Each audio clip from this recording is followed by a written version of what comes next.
The Golden State Warriors are one game away from the NBA Finals after defeating the Dallas Mavericks 109-100 in Game 3. And we're going to break it down. I'm Will Locklin, joined alongside Pranav Sriraman for tonight's game recap of Game 3 of the Western Conference Finals. And Pranav, it was honestly an electric game. I mean, you had a lot of, some foul trouble early for Golden State. Draymond is hitting Draymond scored double-digit points. Steph Curry had an incredible game. Luka put up 40. Andrew Wiggins had one of the craziest dunks I think we've ever seen in NBA history, and I don't think that's really an exaggeration. So it was just an electric game, and, it was a game that the Warriors really took over, starting second and third quarter, really got a reins of the game. Both teams struggled to shoot the ball. But, Nav, what was your, overall takeaway from tonight's Game 3? Yeah, so I want to start off by highlighting, obviously, Steph Curry did Steph Curry type things, shooting well over 55% from three in this game, having a magnificent shooting game all around, looking like the Steph Curry we've grown accustomed to seeing over the couple of years. But I want to talk about Andrew Wiggins, who really had a great game all around when it came to the defensive side of the ball. He did a great job at, they played a box and one against Luka Doncic with Moses Moody getting minutes. I love to see that. They brought in Moses Moody. They played Andrew Wiggins on him as well. And they did a good job, I thought. I mean, you can't really limit Luka Doncic as much as you would like to, but they did a good job of trying to make life harder for him. And then on offense, I mean, Andrew Wiggins has a case to be the best offensive rebounder who's not a big in the NBA and one of the best in NBA history. I mean, the way this guy boxes out is just incredible. The way he goes after contested rebounds is incredible. And that was huge for the Golden State Warriors, getting second chance opportunities tonight and pushing the pace up the floor. And he was great on offense as well as a shooter. He really played a great game all around. So Andrew Wiggins was my main takeaway from this game. He really had, as a guy from as Andrew Wiggins standards, what we hold him to, I think he had a 10 out of 10 game. He was quite frankly phenomenal. Yeah, Andrew Wiggins had 6 offensive rebounds today, and I mean the Mavericks as a team had 7. So Wiggins himself nearly got the same amount of offensive rebounds as the entire Dallas Mavericks team. And yeah, like we said, the Warriors, both defensively and offensively, have just kind of been too much to handle. Maybe on the offensive end, the Mavericks have gotten their own at times, but it's tough. Like in this game, Luka was incredible as he's been in pretty much every single game he's played in these playoffs. Against really any defense, Suns, Jazz, and the Warriors. As you said, the Warriors, they've been throwing out different kinds of defenses. Sometimes they'll come up, usually when it's just a standard pick and roll. They've been involving Steph Curry a lot in these actions, and he'll just show at the level and then kind of recover back to his original man. And, that just kind of delays Luka for just a second to where, you're not giving up too much of an advantage. And it's been a okay strategy. I mean, it's worked well enough, clearly, as the Warriors are up, have a stranglehold on the series. Like we said, box and one, kind of sometimes even they've thrown like a 3-2 zone. They've just tried a bunch of stuff, throwing it at the wall, and they did it really from, the get-go in game 1 of, these finals, but these Western Conference finals. But in game 3, it was tough for the Mavericks because, they shot 29% from 3 at home, which is obviously not what they want to be hitting. Jalen Brunson had 20 points, Dinwiddie had 26, and Luka had 40. But truth be told, they didn't get anything from anyone else on the team tonight. Like Dorian Finney-Smith struggled to shoot really until like the second half. Reggie Bullock, 0 for 10, 0 for 7 from 3. He just could not throw it in the ocean at all. Maxi Kleber for 5 from 3. Those were the only 5 shots he took were threes. So really, all the other Mavs role players, I guess you can call Brunson and Brunson and Dinwiddie kind of the secondary stars on the Mavericks team. They're really not stars, but for, case in point, we'll just call them the secondary stars for the Mavericks. Secondary creators is really what they are. But really, the stationary shooters for the Mavericks just could not find their range from 3-point distance at all tonight. And that was a huge factor of the game. They also just, besides Luka, really struggled to get to the free throw line as well. Like Luka had over half their free throws, I believe.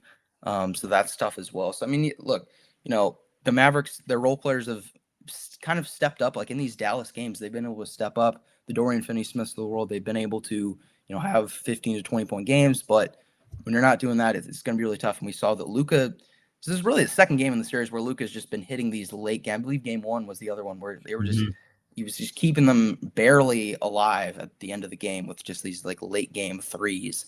Not really stat padding because I mean they were down by a bunch.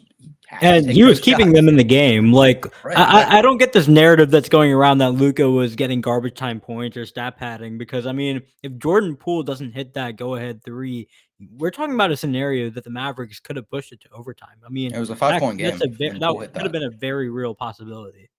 Yeah, no, Luka kept. They were just. It was at that point. I believe Stan Van Gundy brought this up. 5-ish minutes left in the broadcast. He was like, they can't keep trading baskets, and that's been another thing. Is like Golden State just on the offensive end, kind of flipping over to that side. They have just been, and there's just stretches where there's like no hope that the Mavericks can even get a stop on this Warriors team. Whether it's like Steph Curry, I mean, they're just putting two on the ball on Steph Curry at pretty much half court. And he passes out, and then Draymond's making a great decision. Not really on a short roll. He's just kind of making. I mean, it's just a natural 4-on-3 advantage, and he's just making a great decision. As we said, he scored 10 points, which Draymond Green getting double-digit points is kind of maybe I'd call that a rarity these days. Yeah. I mean, he averages less, so. All right.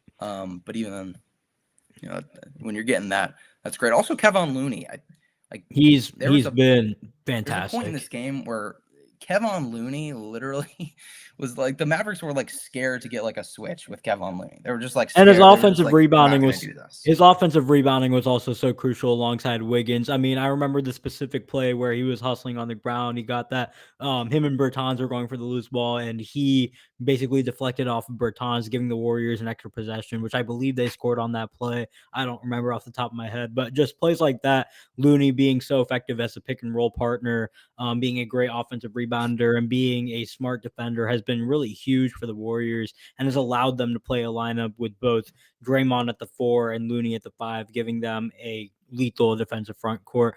I want to talk a little bit about the Mavericks offense, though, because obviously you can't really stop a guy like Luka Doncic from scoring the basketball. He's proven that throughout the course of these playoffs, and the Warriors did throw multiple different coverages at him to basically try to limit the advantage that he was creating, but they did that to an extent. But I also felt that a lot of this was just really poor shot making luck. Like that really comes down to that sometimes. I mean, you expect guys have off nights, but you don't expect a guy like Reggie Bullock to miss all seven of his 3-point attempts. You don't expect a guy like Maxi Kleber to miss all 5 of his 3-point attempts. Maybe both of them have off nights in the same night. That's a rarity, but for them to go 0 for 12 as a collective tandem, I mean, that's just not something you typically see. And that's a real reason why the Mavericks offense really stayed stagnant at times, and why Golden State was able to get out to such a big lead at times, is because those guys who you rely on to capitalize on the advantage that Luka, Brunson, and Dinwiddie create from getting inside, those guys didn't come through. And when they don't come through, I mean, that just makes the Dallas Mavericks lives even harder, because you expect those guys to consistently hit their shots. Yeah, and I mean, the Mavericks, they just need, the formula is certainly there, and they've, applied it at times. It's just been tough because you need to be so consistent.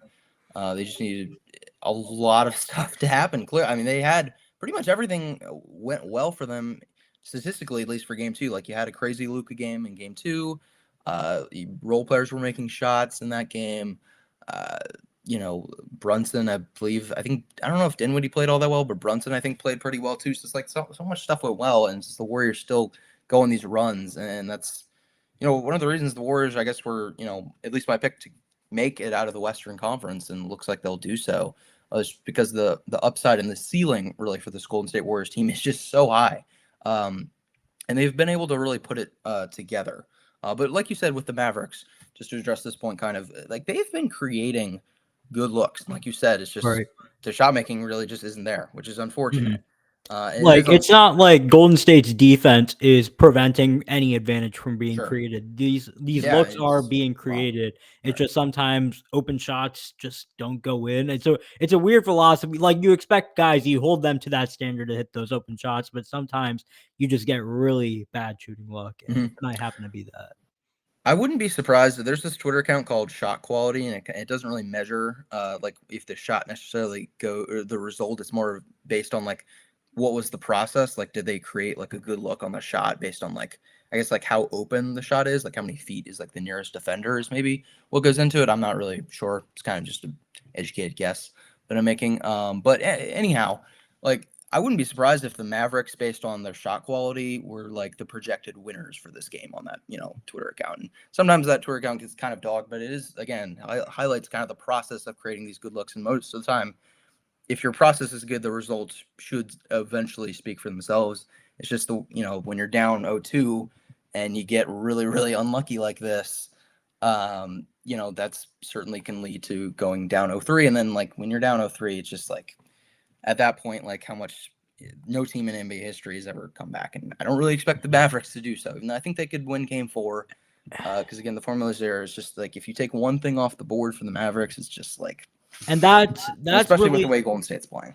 That's really where I struggle to come up with an answer. Like, if you were to ask me the question, what can the Mavericks do to get back in the series or possibly make an unprecedented 3-0 comeback? I really don't know how to answer that question because, I mean, it just feels like they're overmatched. I mean, you have Luka playing this heliocentric style offense where he's a guy forced to create pretty much everything for Dallas's O. But I mean, he's taxed on D, and Dallas does have good help around Luka when it comes to defense.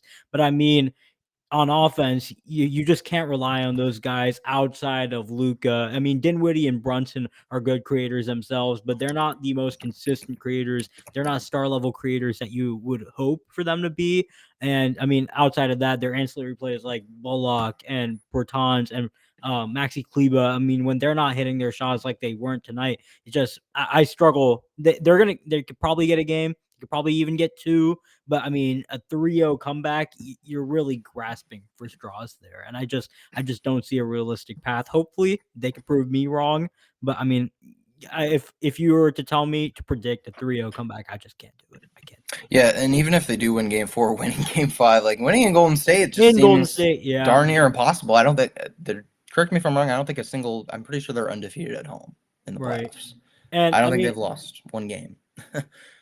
And I mean, Golden State shot below league average tonight from 3-point range. It wasn't like they shot like the 11 to lights out of the ball. 32. Klay Thompson had a really poor shooting game as well. I mean, and at this point, I don't even know what to say to that. I would rather just not talk about Klay Thompson. I was about to But say, are we gonna go on a Klay Thompson but rant I here? mean, as far as Golden State goes, I mean, they're just a superior team. It's not and they're up 3-0 for a reason. Each one of these games, I mean, the first game was a blowout. The second game, Warriors were down by 15 or double digits at halftime. They made that comeback because their rotations are just so much stronger than what Dallas has to offer. And we kind of talked about it during the Sun series, during the first 2 games of that Sun series, where Dallas keeps it close through the first 3 quarters, but then they just don't have enough left in the tank to really push forward in the fourth quarter. And that's not an indictment on Luka. Luka can only do so much. Like, he's fantastic, but he's only one guy. And then, I mean, Golden State is the superior team, and that's why they're going to go to their 6th NBA Finals in 7 years. That's kind of it's 8 years, 8 years, but that's right. still crazy to think about. Yeah. Right, yeah, no, and they just dominate the Western Conference Finals. To be quite honest, like they haven't, in this run, they've literally never lost in the Western Conference Finals. Right. Yeah, like it's crazy to think about this, but I mean, since 2014, they haven't lost a Western Conference playoff series. I was about to Which say they've is never insane. lost. Yeah. Right. They've never lost before the NBA Finals. And they're not going to for about another year. Right.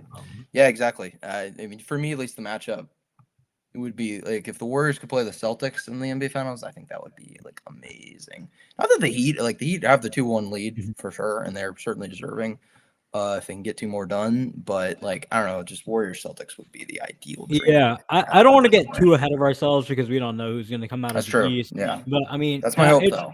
It's all but done in the West with the Golden State Warriors, and depending on their matchup, I mean, I think the Celtics and the Heat, they both have great defenses, and they could give them some problems when it comes to that end. But I also worry about the consistency of both of those offenses. We talk about an offense like the Boston Celtics. they're really prone to hot shooting nights, and they're also really prone to cold shooting nights. We see some nights they shoot sub 60% from three as a unit, and then some nights they shoot sub 30 as a unit from beyond the arc, and they're really relying on that. And I think their offensive inconsistency, combined, with Golden State, how they can attack you offensively from a numerous different angles with Poole, with Curry, with Thompson, even. I mean, I just feel like Golden State, whoever they play in the finals, is going to have the advantage in that series. Yeah. Last thing I'll say, just to kind of put a bow on this, is just like, I mean, the Warriors, I was honestly a bit disappointed, and maybe it's just because my expectations were so like sky high for what this team could become, and they are becoming this team at this point that I thought they could become, before, like in the latter part of the second half of the regular season and even entering the playoffs.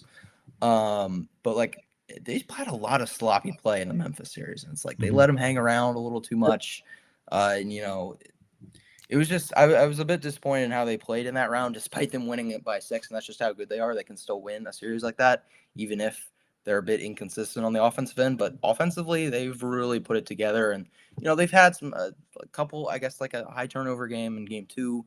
But that's just kind of how it is. Like with the Warriors' offense, like naturally when they play that freely on offense, like that with that much motion and cutting and movement, you're gonna have turnovers because at some point, one guy's just gonna make the wrong cut, and it's just gonna the delivery angle on the pass is off. Something's just gonna happen. So high turnovers is kind of just